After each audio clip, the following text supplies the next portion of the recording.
he's dug into some of the WJZ video vault as we look back at these 30 years. Nobody does it better than Paul. A look at Camden Yards at age 30. The video from 1992 may look old, but the ballpark does not. Oriole Park at Camden Yards turns 30. Not only was it the new ballpark, but we had hopes for the team. Fan Wes Michael was there for Game 1. Billy Ripken bunted home a run. Michael lived just 2 blocks away and wasn't sold on the new stadium when the 4-year construction began. I remember walking by and said, they're going to put a stadium here? Good. A team of archaeologists found items dating back to the Revolutionary War. Babe Ruth's father had run a tavern that was located in shallow center field. This is the back entrance to the Ruth Saloon site. While the build continued, the Orioles wrapped up the Memorial Stadium era. A lot of people in Baltimore didn't want to leave Memorial Stadium, and I was among them. So many people I knew said, we don't need a new stadium. Memorial Stadium is fine. Just fix it up a bit. And then they opened this, and I never heard anybody say that. You step one step in Camden Yards, even at the time before it was finished, and you went, man, this place is awesome. Cal Ripken Jr. was there, of course. This was the place to be in April of 1992. And as quick as a wink, opening day. He watched as then President Bush threw out the first pitch, and future President Bush was there with him. The greatest part, I thought, was it's a new stadium, but it felt like baseball had been played there before. Once you came here, it felt like you'd been here forever. Team historian Bill Stetka was the official scorer that day. He says officials considered a stadium in Port Covington, Columbia, Timonium, even Laurel. But Governor Schaefer pressed for downtown, just blocks away from the city's crown jewel, the Inner Harbor. There is going to be a baseball stadium in Baltimore in 1992. The plans are drawn up and folks are already anticipating an all-star game. There was an all-star game, 21-31. The Pope came. Now it's also an attraction to music icons. It has gotten actually better over the years. It's almost like Disney World for baseball fans. You don't see how the machine works. You just know that you go there and you have a magical experience. Sean Hearn with the Babe Ruth Birthplace Museum says Oriole Park was a trendsetter. I think it was the most significant sports architecture creation since the construction of Yankee Stadium in 1923. It started a revolution. We meant for it to be something fantastic for Baltimore.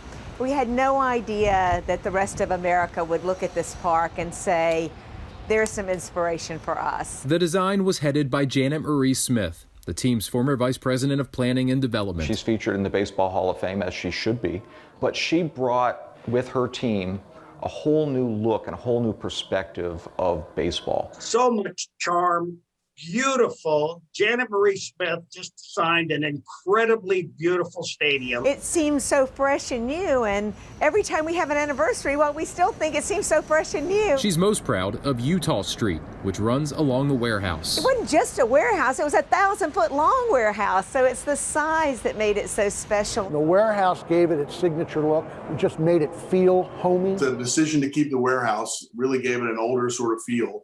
You know, redoing that, and it gave it an intimate feel. Somebody could have easily, years before, gotten ahead of the game and torn it down. Thank God, you know, nobody got around to it. Smith says there were designs without, or with some, of the warehouse, but it shaped how the field would play. It makes you feel part of the game, and it gives reasons for fans to want to come back. The asymmetric outfield, the brick construction, being built within the contours of the streets around it. More than 500,000 bricks and 5,000 tons of steel later, Oriole Park raised the modern ballpark standard. I think part of it is due to Camden Yards. Everybody else realized what crummy stadiums they had. All of the ones that have come since are special, but they're still not quite an Oriole Park at Camden Yards. There have been modifications, of course, on the field and off, but Oriole Park, in large part, is the same now as 92. I mean, I'm sure it will stand the test of time. Camden Yards was done right, you know, the first time, and you know, it's a special place, and it'd be hard to improve upon that.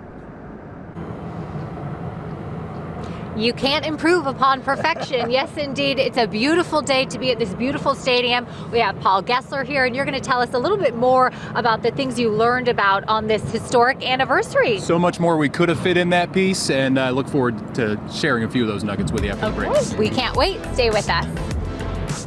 Well, we are back with Paul Gessler, and we loved that story about the history of Oriole Park at Camden Yards, and you learned so much. A lot to learn. You know, I fancy myself a bit of a baseball fan, but I did not know some of the details about Oriole Park.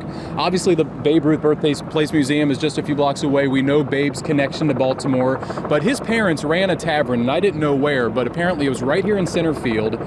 And from the archive footage, from WJZ's archive footage, we learned that Babe's mom sold soup for a nickel and unlimited bread, which would go really well today. A beer was 5 cents and a premium beer was 10 cents. I went back with the inflation calculator.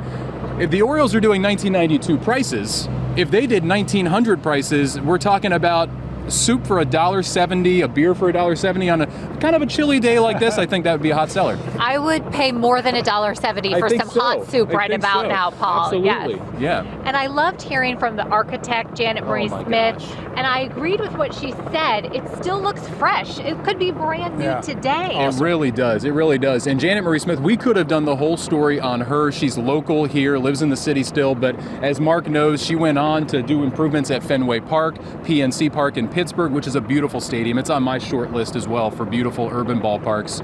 And now she works for the Dodgers, improving Chavez Ravine and Dodger Stadium there. So this was really what put her on the map, rightfully so, building a stadium to the specific confines of the streets around it and really incorporating the beautiful gems around the ballpark as well. By my count, there are at least a dozen other ballparks since built after Camden Yards that look a lot like Camden Yards, like the model holds. And what's most interesting about Oriole Park, and Janet Marie mentioned it, the warehouse.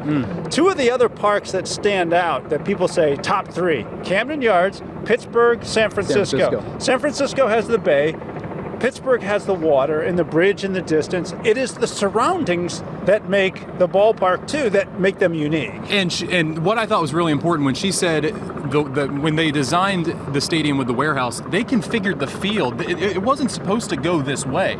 So once they decided we need to keep the warehouse, the playing field changed too. The home plate is where it is because of the warehouse. The scoreboard is where it is because of the warehouse, because they wanted to incorporate Utah Street. And when we talked to her, Meg, Camden Yards looks so new. It's among the oldest ballparks in the country. It's the 9th oldest ballpark, and it looks and feels like a brand new car. It feels like you're walking into it in 1992. That's the magic of Camden Yards, I think. And part of its legacy that we might be doing this story 60-year anniversary, 100-year anniversary, when we're all in our wheelchairs talking about how beautiful and new Oriole Park looks. I can't wait for it. I'll be there. Thank you, Paul, so much.